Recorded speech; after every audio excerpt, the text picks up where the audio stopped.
Our first speaker today is Isabelle CHARLEUX, speaking on, as you can see here, on tankas, depicting mountain deities of Mongolia. Thanks, Isabelle. Thank you very much. So, I really like to thank the organizers of the conference on Mongolian Buddhism, and I'm really very happy to see that Mongolian studies are now really flourishing in Berkeley University. In France, most of my colleagues are anthropologists. They are disciples of Robert Amaillon, a specialist of Buryat shamanism, who refounded Mongolian studies in France in the 1970s in Nanterre. And I had many discussions with her. I myself is an art historian. I had many discussions with her on Buddhism, her and her many disciples. She, as many anthropologists, at least in France, think that Buddhism was only a superficial varnish on Mongolian culture, a varnish that could be scrapped off quite easily to reveal the real nature of Mongol people. So this was the beginning of many discussions. Actually, she worked in Buryatia in the 1970s, 80s, during the period, of course, of communism, where Buddhism was not very active. Anyway, now my colleagues in France, doing field work in the Mongolian countryside, they don't really interact with Mongol Buddhists. Actually, when they are living in the countryside, they say that people have only one preoccupation. It's the mountain deities, the Gatsrin Zen. The Buddhist deities are really transcendent, and it's not that their main concern. So that's work. I started to work on representations. That is material and mental images of Mongol local deities, usually known as Gatsrin Zen or Lu Savdak, master spirits of the land and water in Mongolia.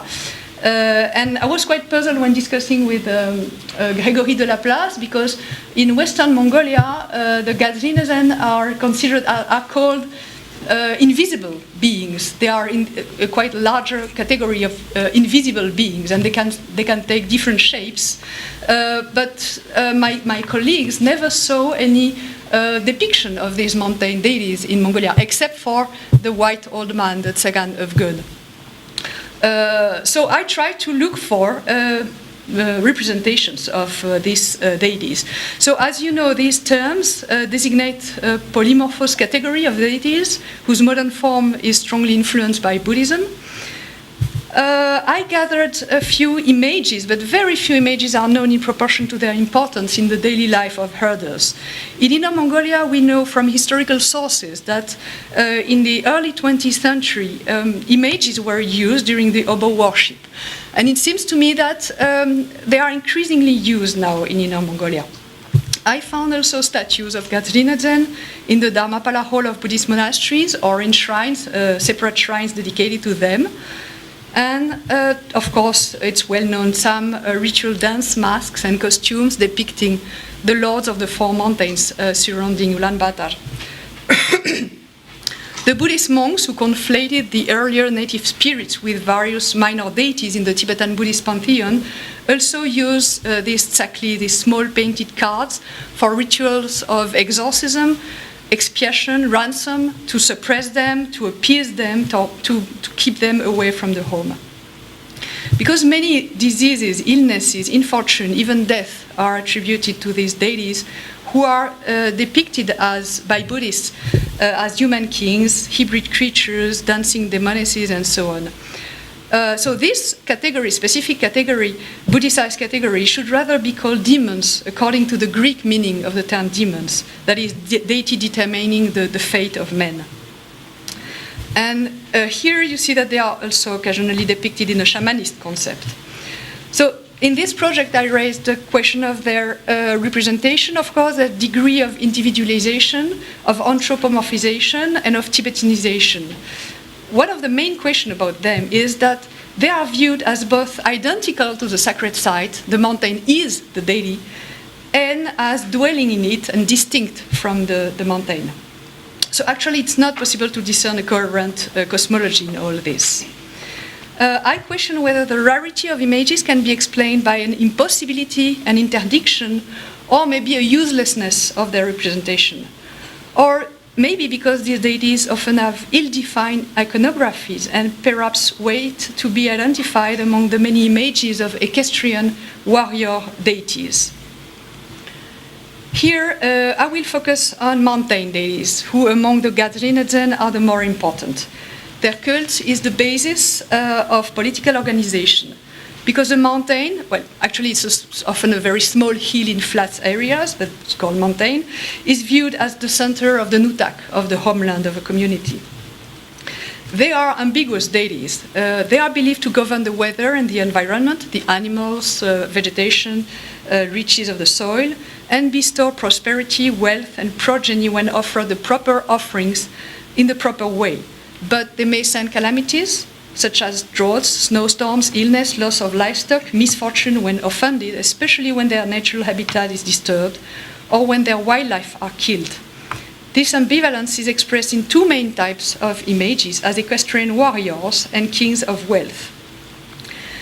The main ones are generally personalized. They have a distinct identity, temperament, with particular legends about them. They are also regional deities to which minor local deities are subordinated. These deities thus form a very big hierarchized network of interrelated local gods in Mongolia. In the Buddhist narrative, they are said to have been violently tamed by Padmasambhava generally and bound by an oath into the service of Buddhism, which allied itself with what Caroline Humphrey called the chiefly sacred geography. So I refer you to Vesna Valas's recent book on Mongolian Buddhism, where she studies the case of Odgonterger in Zafran province, abode of Vajrapani and other mountain deities of Mongolia. These deities were integrated at the bottom of the Buddhist pantheon as mundane, immanent deities of lower rank. And according to the perspective we can adopt, we can either consider that Buddhism has subjugated the Mongol land and hijacked its master spirits, or that, on the contrary, the efficiency of the local cults has been enhanced by Buddhicized rituals and texts, and by the participation of monks in the overworship. I found few instances offering texts that give an iconography, and none of them have illustrations that depict them. Many of these texts are an almost verbatim adoption of Tibetan ritual with the inclusion of Mongol names of local gods. The Mongol deity is modeled on the Tibetan Yula, and his iconography is standardized. He is usually a mounted warrior brandishing weapons or a king of wealth living in a palace of jewels. So although the lamas gave them a new Buddhist identity of protector of the Dharma, in many places they often kept their own identities. The Buddhist narratives about taming local deities were less frequently adopted, echoed by lay people. Local lore often speaks about voluntary conversion, cooperation, or cohabitation between the ancient mountain deity, who is owner of the place, and the new Buddhist one who resides there, or to which the old spirit was identified. So you see that the cult of mountain deities shows different levels of Buddhicization. This process is still ongoing and was not a simple top-down relationship. Compromising efforts to Mongolize Buddhist practices were also undertaken by some great lamas, such as the famous third Mergen Gegen of Urat. Now in this paper, I'd like to analyze a few paintings preserved in Mongolia and Europe, but they are now isolated from their context, so we do not know what was their use and when they were hung. The first one is a tanka kept in the Elden Zoo Museum. It represents a peaceful wealth deity sitting in the royal Lalitasana posture. He's holding a vajra in his right hand and a plate of jewels in the left hand. And you see that his face is surrounded by a pink halo. He wears the princely necklace, earrings, and crown of the bodhisattvas.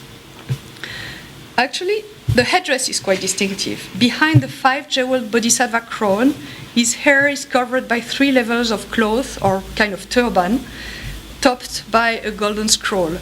I found only a few Tibetan paintings showing this headdress. They depict Tibetan kings, mountain deities, and equestrian worldly protectors. So they sometimes wear such a turban or a golden scroll on a turban. The deity is surrounded by the several jewels of the Chakravartin. The minister and queen are to his right and left. The former holds the chakra and the latter holds the Chintamani. But you see that the queen is depicted half naked, like an Indian offering goddess. Below on the left are the general and the white horse carrying a Chintamani. The painter added a camel, a white camel. No, we can't see the camel here. You see on the painting. And to the left of the general, weapons are attached to a support. And on the right is the elephant carrying a plate of jewel. Yeah, you see the camel here. The rest of the painting follows a strict symmetry according to a vertical axis. From top to bottom are painted the mountains in Tibetan style, an army, a man and a half-naked goddess offering jewels, two attendants to the right and left of an offering table with a big white sacrificial cake, torma, in the middle here. And below, a naga presenting a plate of jewels. And around are shown also the 8 auspicious symbols. So the deity's garment, attitude, headdress, and attributes is that of a king of wealth. In Mongol Buddhist lore, mountain and water deities are associated with wealth, since they are believed to be the guardians of fantastic treasures that they keep in their subterranean palaces. But the Mongol herders also imagine them as kings of nature. Their subjects are all the animals. The wolves are their dogs, the deer are their cows, and the ibexes are their goats. In addition, the 7 jewels of the Chakravartin, and especially the Chintamani, express the symbolical parallel between the wealth god and the Chakravartin king, who must possess the Chintamani, which gives him magical powers. The jewels materialize the flora and fauna that the mountain spirit must make flourish. The caption of the catalogue identifies the deity as Qinghai. The Buryats call Qinghai the lord of the woods and the taiga, of wild animals. He is the spirit master of the game. In Mongolia, Qinghai is a generic name for the forest steppe area of the central regions, as opposed to the southern desert. And of course, Qinghai is also the name of the main mountain range of central Mongolia. So what supports his identification with the spirit of Qinghai? The painting is preserved in Erdenzu, the most famous monastery of Half Mongolia, founded by Aftai Khan on the ruin of Karakorum, just east of the Qinghai mountains. So it certainly has a connection with the early history of this monastery. In 1912, the great scholar Jamtsarano, who participated in the Kodvik expedition published by Agatha, describes a similar painting also preserved in Erdenzu. There are no small differences. For instance, his wife replaces the queen of the Chakravartin, who holds the Chintamani. The painting described by Jamtsarano was kept in the temple of the Choijin Lama, of Choijin Chamba. Choijin Chamba is the Mongolian form of Chongpa Karpo. The temple was erected in the left chapel of the Western Temple, just in front of the 3 temples of Erdenzu. This temple also kept a large painting of Chongpa Karpo with his characteristic turban topped by a shell. So on our painting here, the white horseman above the central deity with the white conch shell turban is Chongpa Karpo. Chongpa Karpo is an oracle deity who was identified with Brahma. His cult was very strong in the initial phase of the 16th century propagation of Buddhism in Mongolia.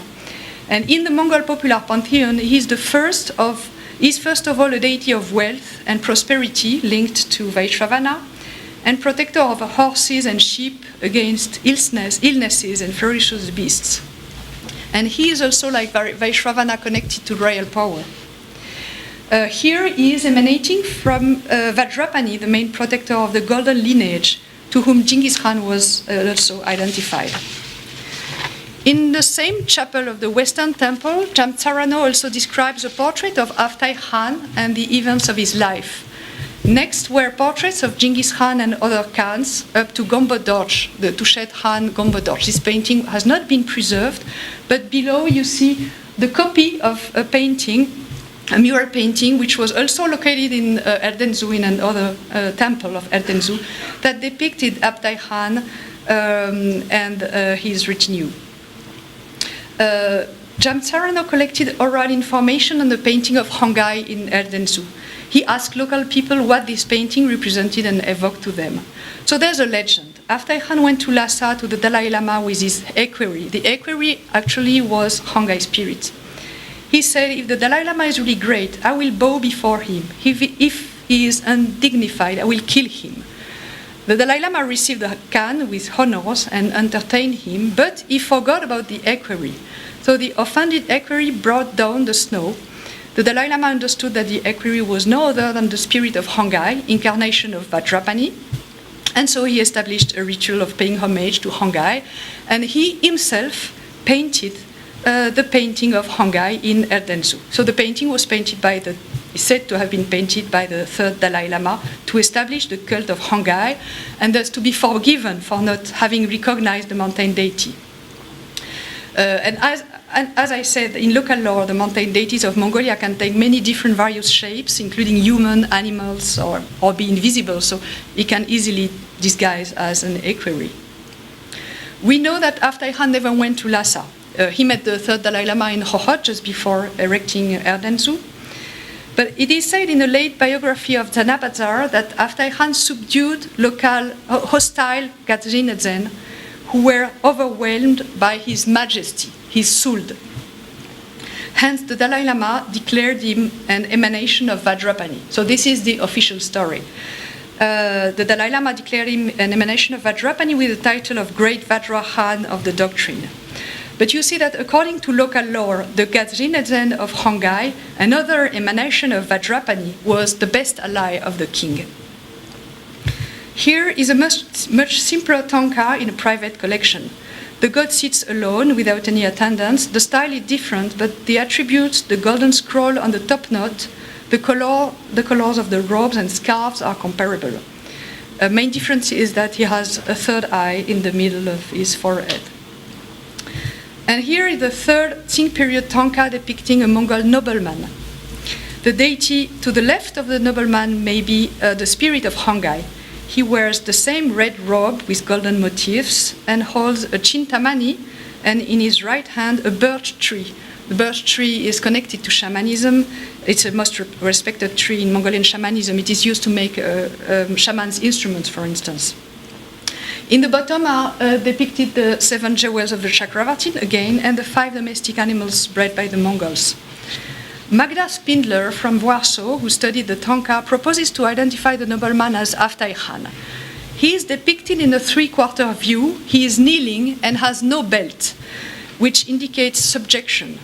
So I have an hypothesis, because this is very unusual to depict a Mongolian king like that. There may have been a second tanka to be placed on the left that depicted a reincarnate lama, maybe the third Dalai Lama. The 2 tankas would represent the Choyun relationship, in which the donor acts as the military protector and sponsor of the monk community, which also explains the presence of a sword on the painting and of the Tarjani mudra he is making.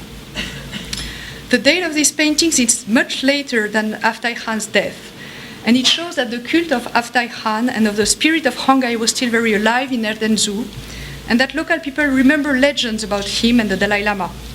Qinghai was therefore the protector of the Tushet Khan, of his people and his herds. The last painting, early 20th century, certainly, kept in the Zanabazar Museum of Fine Arts in Ulaanbaatar, represents 5 male mountain deities arranged in a mandalic configuration. They are depicted above an Adam, the 3 manly games. Each deity is in a Chinese-style pavilion inside his mountain, and the 5 mountains are topped by ovos protected by a canopy. They have distinct shape. See the mountain, this one you see as a flat top, and it's a kind of mountains particularly worshipped by Mongols who call it shire, altar or throne.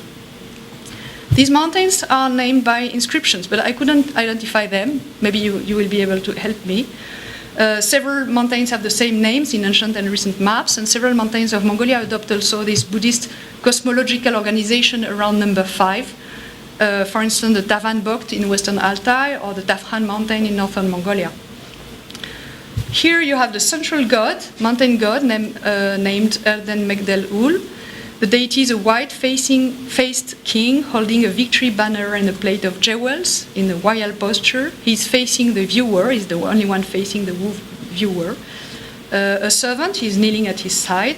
At the foot of the mountain is the god's saddled horse, and at the four orients are four standards. And see, there's a sword and a gun attached to the standard on the left. The saddled horse, the standard, the Suld standard, protecting genius standards, and the weapons are ancient Inner Asian symbols of royal power. Below the horse is an empty armor, probably the armor the god uses when he takes wrathful appearance and rides on his horse. See also the large bowl filled with jewels, auspicious offerings. Below the central deity is a big monastery, probably the monastery that organized the Nadam.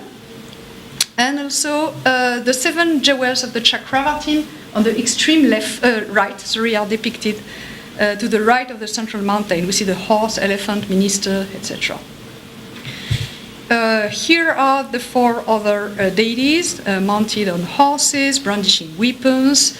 This one is the dark blue deity on the steel horse. He has a kind of peach in the hand. A dozen of yurts, tents, horses, carts, trees are depicted in the mountains.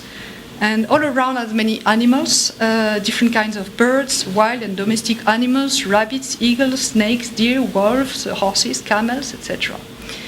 See also the clouds that are raining on the top right, showing that the mountain deities bestowed rain for the pastures. Here are the other mountain deities. You see the pavilion evoking palaces, the symbols of the Chakravartin and the other kingly symbols, the standards, the weapons, the saddled horse, clearly designate the mountain deities again as kings of the nature. Below is depicted the Nadam with a large audience of monks and nobles and commoners, presided by a lama and a prince. On the right, 2 women wear the typical halq headdress, and some men wear a borsalino or a Manchu plate. The Nadam scene includes large blue tents, tables with food offerings, musicians, wrestlers. They are also performing the eagle dance. Horses are racing. Only the 3rd manly game, archery, is missing. So there are many anecdotal details. All these characteristics, such as there's a certain sense of Western perspective, but also there is a hieratic scaling, that is the gods and the animals are bigger, and also fanciful scaling. All these characteristics are common to the Mongol narrative painting of that period, such as the paintings of Sharaf and the drawings of Lodoy. So we can assume that the Nadam was organized by the main Banner monastery, depicted in the center. It was a main festivity that gathered all the local communities who worshipped the same mountain deity. The Nadam usually followed an ovo ritual, which is not depicted here. It was organized to entertain the mountain deities and to restore male virility and strength, to raise the Himor fortune, that is the wind horse fortune. You know that maybe that wrestlers and the victorious horses are held to be prime embodiment of Himor fortune. So the purpose of all this Nadam is to raise Himor and to obtain the deities' rain for the pastures. So in conclusion, the mountain deities are depicted as kings of the nature, of the supernature, associated to kingly figures such as Changpa-Karpo. The story of Hongai, who travels with Aftai Khan, shows the relation that bounds the secular king and the mountain spirit who protects him abroad. So the paintings show the strong connection of the mountain cults with political power.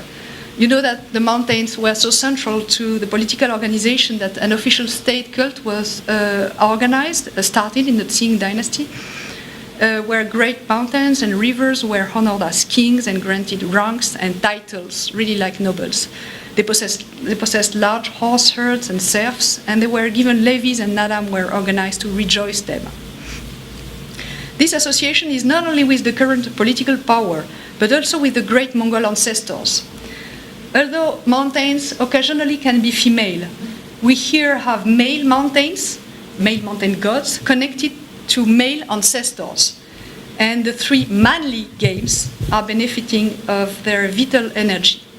The great Jinghisid ancestors and the sacred mountains are both said to have Suld. Suld is term generally translated as charisma, vital energy, majesty, good fortune. And the Suld is materialized in the standard that you can see on these three paintings. In some places in Inner Mongolia, a Suld banner is sometimes erected at the sacrifice to a mountain deity, and prayers to the Suld is recited. So, and this association between mountain gods and ancestors is more than an association, since Mongol ancestors are also believed to become local protectors. Genghis Khan himself was acknowledged as being the territorial god of Ordos in a 19th century prayer illustrated by this tanka. A relationship between Genghis Khan and mountains was established in folk songs, and Bogd Khan mountain was also identified as being Genghis Khan. Genghis Khan eventually came to be considered as the master of all the Mongolian land. On the bottom right, you see a depiction of a Gazrin leaping out of his oboe, and the portrait really looks like the portrait of Genghis Khan. So as you can see, the paintings to honor mountain spirits studied here are radically different from the small cars used to exorcise malevolent spirit, malevolent Gazrin. And there is actually a great discrepancy between the cult of the great mountain god, who is central to local communities, and the Buddhist discourse of subjugation of local deities. They are designed by exactly the same terms, the same terminology, but the latter have no real connection with the great mountain deities of Mongolia, and they are not precisely localized on the Mongol soil. At last, I'm interested in landscape painting. Before the 20th century, the Mongols do not seem to have been interested in depicted landscape. Even Qinghai Burhan is located in purely imaginary Tibetan-style mountains. But the Naram painting shows mountains which have a distinct shape, like the flat-top mountain. The best support to study depiction of the landscape is the banner maps that princes had to send to the Lifanuan. In the 20th century, a tradition of landscape painting, and especially mountains, developed in Mongolia. And nowadays, a painting or a photograph of a sacred mountain on one's nutak is often kept in the most honorific place of the yurt. So in that case, if in the yurt you have a depiction, a painting or a photograph of the mountain itself, there is no real need to represent the mountain god, who is the mountain. So when speaking of representing mountain deities, we therefore have the same problem as for depicting Tenger, the god, the sky god or the sky gods of Mongolia. There's no possibility of depicting Tenger. It's the same problem. Thank you. I think I spoke already half an hour, or I didn't check, so maybe I will stop here and keep the rest for questions. Thank you very much. Our second speaker is Hildegard Diemberger of University of Cambridge, speaking on, well, no title up there yet, but Buddhist Cosmopolitics, Batse Ovu, Rituals Among Mongols of Qinghai. Hello, everybody, and thank you very much to all of those in the organization who made this very interesting gathering possible and offered me an opportunity to share some thoughts, but also some new materials on sacred landscapes. And in many ways, what I'm going to tell you follows quite nicely from what we have heard just now from Isabelle, because I'm still also dealing with sacred landscapes, mountain deities, and the spirits that inhabit these landscapes. But I'm coming to it with a slightly different perspective. So I'm a social anthropologist, and most of my fieldwork has been actually in central Tibet. So I occasionally went to Mongolian areas, sometimes in the Republic of Mongolia, more in Qinghai or Amdo. And so to some extent, my knowledge of the Mongolian Buddhist setting is kind of tangential and coming with a very particular take on it. So I thought today of revisiting an area that I explored a bit in the early 2000s, and this is Mongolian enclave in a very Tibetanized area of Qinghai, so that these Mongols consider themselves Mongols, but actually speak largely Amdo-Tibetan. But what I'm going to do before speaking about this particular area, I'm going to frame it within a conversation I had with a colleague in the unit, Dr. David Smith, who very much highlighted to me how Ovo rituals, who often are considered to be something ancient or something revived but steeped in ancient roots, in fact are the product of a much more recent operation of mixing and matching ingredients from old traditions, but very much reshaped under current agendas. And so this is why I borrowed from him the term cosmopolitics. And I'm looking so at Latzes in this kind of area of Qinghai with very much his analysis of Ovos in mind. I have to add that very often in Qinghai you come across the equivalence between Latze and Ovos, something that in itself would actually deserve a closer attention. But for the moment I accept what ethnographically is given to me by the people I've been talking to, which is Latzes and Ovos are the same thing. So this is the work of David Smith I'm referring to, which is an article in which he explores the historical processes by which elements of ancient traditions have been redeployed in the construction of current rituals, some of which have a very strong nationalist agenda. And in particular, he showed not only this in the case of Mongolia, so the Republic of Mongolia as a nation, but also he showed how this can be applied to other areas inhabited by Mongols. So he in this article he looks very closely at so the ritual activity of President Evgen Dorj performing rituals for the sacred mountain Altan Koki.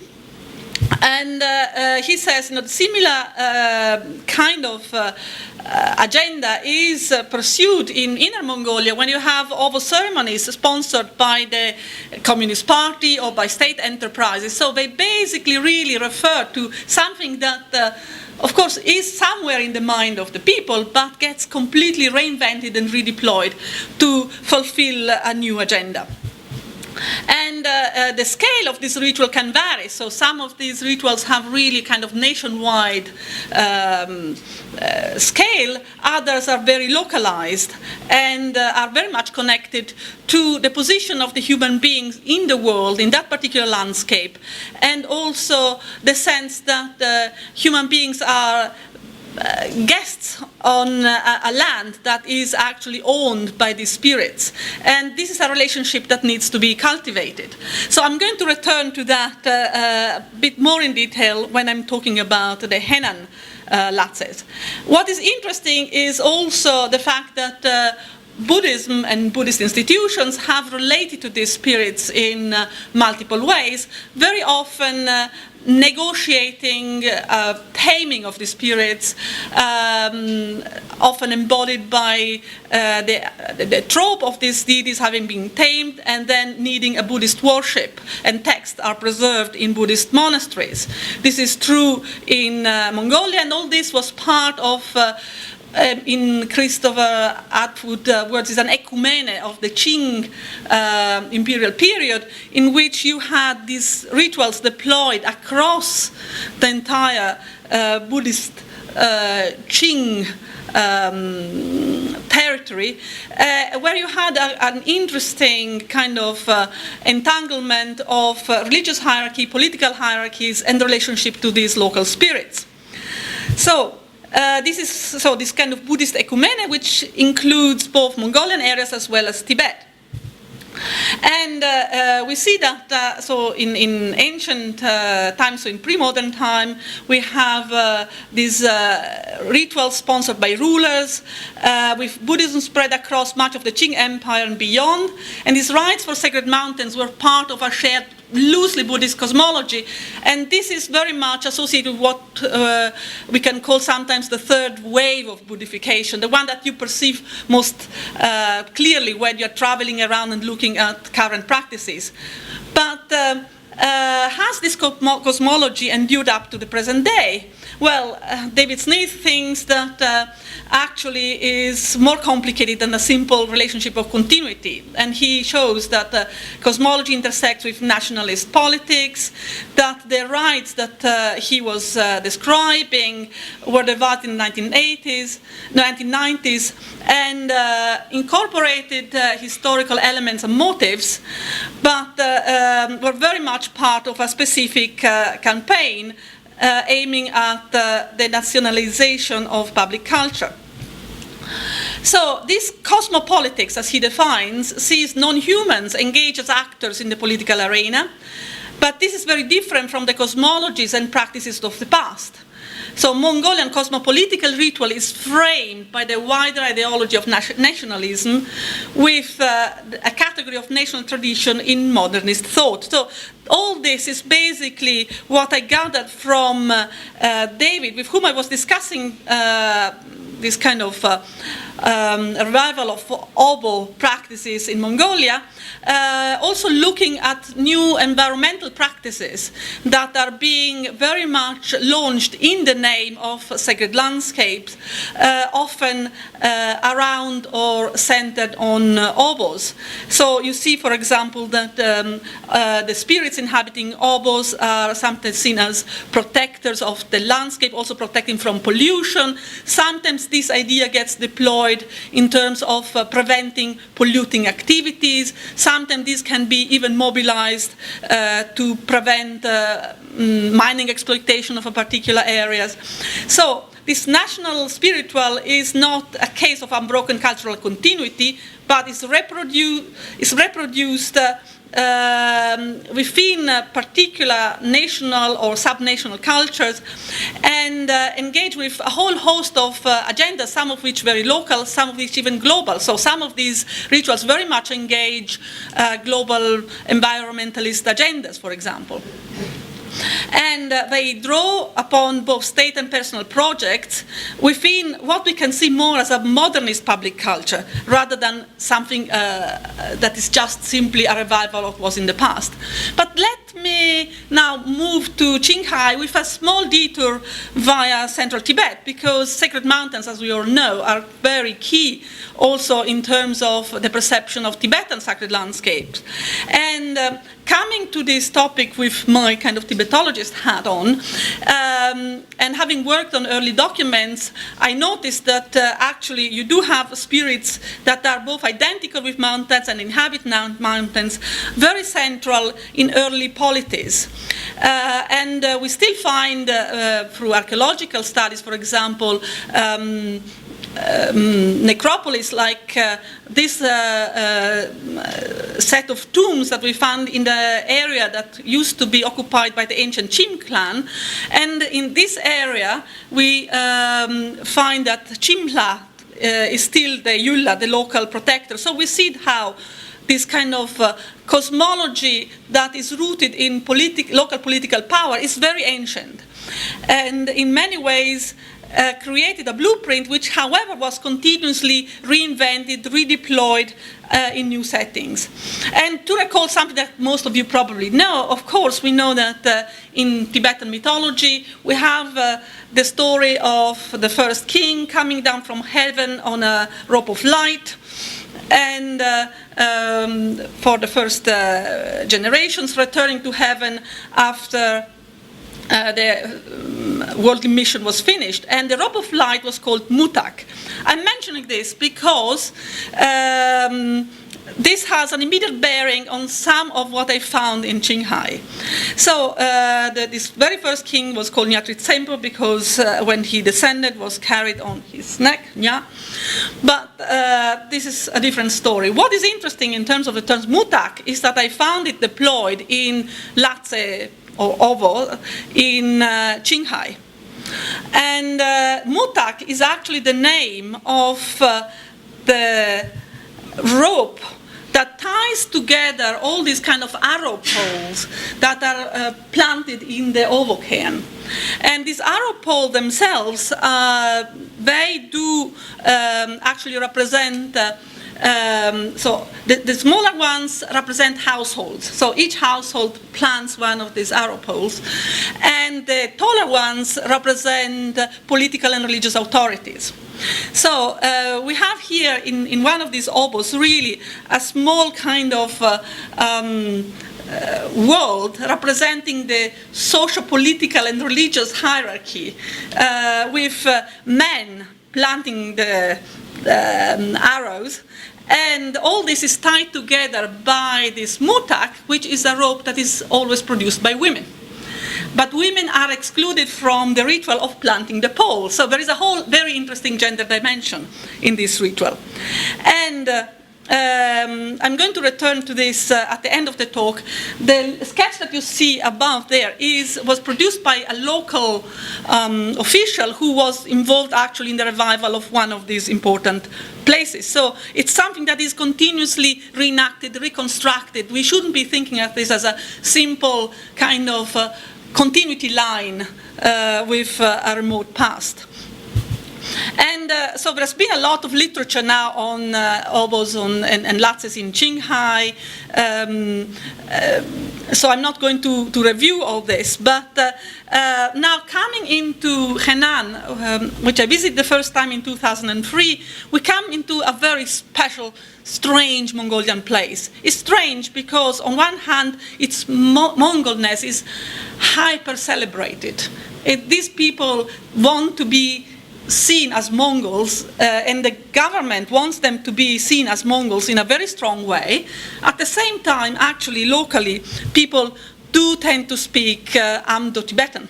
And very few people actually do speak Mongolian, although when I was there in 2003, there were only very few people in one part that spoke some Oirat dialects, and a few who had started to learn Mongolian in a school set up according to kind of a blueprint imported from Inner Mongolia. Now, and we're going to talk about this at the end of the presentation, there is a new discovery of a Mongolness that is not the Mongolness of Inner Mongolia. It's an Oirat Mongolness, and as a way of trying to distinguish themselves from a kind of Halch Mongolness that was very much celebrated at the time. So things are moving and are changing. Now, this place has these Mongolian roots because it's actually a place that is very famous for its best horses, and it was as such chosen as a residence by the rulers of Qinghai during the 17th century, the descendants of Guthrie Khan. And here we see a painting where you see this is Gyatso and Guthrie Khan. So the descendants of Guthrie Khan, who became sponsors of Labrang, they established themselves in this place. And the last, so Qingwang of this area is Tashi Tsering, who negotiated the arrival of the People's Liberation Army, was then actually accepted as a local ruler and became the county director, was however then killed during the Cultural Revolution. But in the 1980s, when say ethnic minority culture was celebrated again, and there was a rehabilitation of people who suffered or were killed during the Cultural Revolution, she was reinstated as a leading figure locally. So very interesting dynamic here. The palace of the Henan Qinhuang, when I first visited the place, was still a kind of abandoned decrepit place, but now has been completely revived in a real celebration of the history of the place. And in front you have a new statue of Tsahan Tenzing, the first of these Henan Qingwang. So whatever is left of the ancient wall is then particularly celebrated under glass. This became also a kind of museum in which local people provided various items that reminded of the ancient kind of life of Henan. And this is the throne of Qingwan Tashitsering. So within this attempt at reviving the local historical heritage, local memory, but at the same time trying to emphasize the Mongolness, obos, latzes do play an important part. And absolutely central to this is the Chilang Giling Latze. I saw it already in 2003 when I saw one of the Nadam celebrated locally. Again, it was very interesting that the Nadam here was not called Nadam in ancient times, was a different kind of popular festival involving horse races, but it was at that time a much more of an elite business. Whereas the new form of festival is much more popular and was given the name Nadam, precisely to emphasize the Mongolness of it. And before the race, the horses would be taken to Chilang Latze, to the Chilang Obo, to get the blessing and to get their lungta, their himar, high, to try to win the race. Now, what I noticed now is that this sacred landscape has been now enormously more celebrated than in 2003. So in July now, I saw that there is a number of publications like this one, celebrating all the local obos and throne of lamas, and all this, really the whole sacred landscape is been described by teams of scholars depicted there who have been involved in a thorough work of mapping out this territory. So, and this is material that I've just received, so I'm afraid what I'm telling you now is very preliminary because I just came back. So, and you see here that Chilang, or Giling, if you pronounce it in Central Tibetan way, is described here among other latzes. And its main deity is described a very powerful Sadak, who is a protector of local deities of the different classes, and it's closely connected to the first ruler of Henan. It's also interesting, though, if you look at the local cosmopolitics, that this worship is very emphasized now. It's very important, but actually what was considered to be the real important latze for the area was another one, was the Tsendiri latze, located actually in an area that is now outside the Henan border. So to some extent, in terms of the current dynamic, the Chilang works also as a little bit as a proxy for this other latze, because that worship is more complicated. And we see now, I'm just browsing through a few of the publications that you find now celebrating this latze, and we see that the term killing, this is a ritual text of horse medicine, it refers exactly to that term as a particular term for excellent horses. And it's used both for collective rituals as well as for individual worship. If someone has a particular issue or wants to raise one's own himar, one's own lungta, then one goes and worships at this place. And it kind of stands out in the landscape.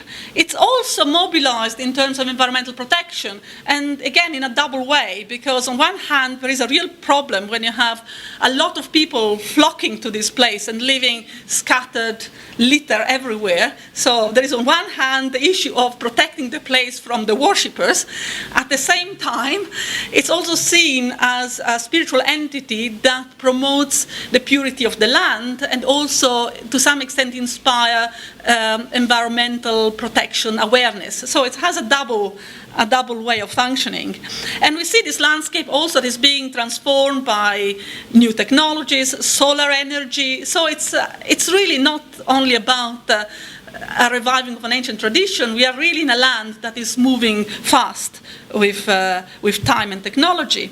And in the same way, we see that this, the Chilang Latse is part of a network of Latses that are also on a trail of, for pilgrims and tourists. And here you see a Latse Ovo at Lamolazzo, kind of a soul lake of the place, next to a cave that is very much a kind of Vajrayoginic cave, as we find in other places in Mongolia. This reminds me a bit of Aigon Sum, for example. But now this is very much celebrated also in terms of a flurry of purple and blue and yellow lights. So very much in a kind of slightly, I don't know, Disneyland type of effect. And what you find, however, is you find all the pieces of corpses that have been cut up by the Dakinis, lungs and entrails and all kind of formations. So very much a tantric place. And at the same, this landscape is not only celebrated through enhancing all these landscape features outside and writing about them, they're also made present in the local museum. And you find then the landscape reproduced indoors.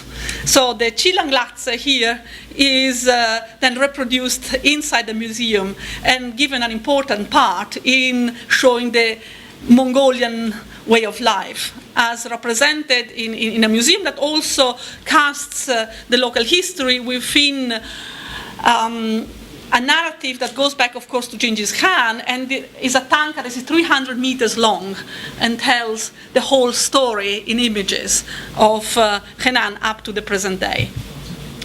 And what is particular, and this is what I indicated at the beginning, is that there are here different forms of, I would say, ethnic identity being enacted and celebrated with different agendas. So I was there at a conference that was promoted in the name of the One Belt, One Road initiative. And this was an occasion in which Henan became the center of gathering of Mongols from all over. So there were Mongols from the Republic of Mongolia, from Buryatia, from Kalmykia, from other parts of China. And it was quite extraordinary because on one hand it was a celebration of Mongolness, on the other hand it was a celebration of Oiratness within Mongolness. And it was so multilingual but in kind of interesting ways. So you had a lot of emphasis put on Russian translation, Mongolian translation, Chinese translation, not so much on Tibetan and English, which was interesting. So it was an interesting event in which one really felt that there were different agendas at play. So the locals who were using this moment as a way of celebrating their place, but at the same time other higher level entities who were in some ways promoting this with other kind of agendas in mind. And so let me return to the image that I used to mention Latses as a cosmological entity and a cosmopolitical one, given the fact that it very much represents also political hierarchies. What was interesting, and which I noticed in an article that I published in 2003 with Bulag, is the fact that here the local officials, on one hand, very much played along this idea of celebration of local Mongolness, highlighting Chilan, highlighting Henan, the Nadam, but on the other hand, they always kept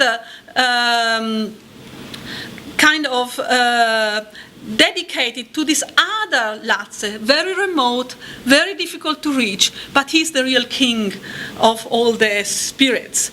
And in 2004, for example, they tried to revive it because it was a celebration of the 50th anniversary of the establishment of Henan Mongolian Autonomous County. And what is interesting is that that is much more controversial because it's not situated in Henan territory. And it's actually located on a twin peak above the spring of the Tsechu River. And one of the peaks is occupied by a Tibetan Latse. The other peak is occupied by the Mongolian Latse.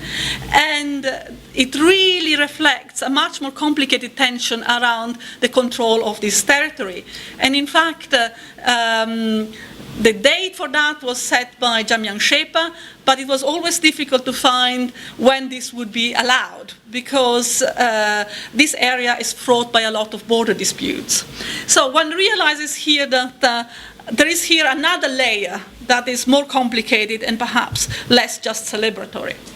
And the reason why, however, they felt that they really had to celebrate that Latse was not only because it was important, it was ancient, it was something that really reminded of the ancient power of the Henan Mongols over the entire territory, but it was also very much seen as something that had a real power over rain. So they had droughts, so they needed to celebrate this Obo to call for rain, to call back and remind the spirits that they had to be generous in terms of providing what is important for human livelihood.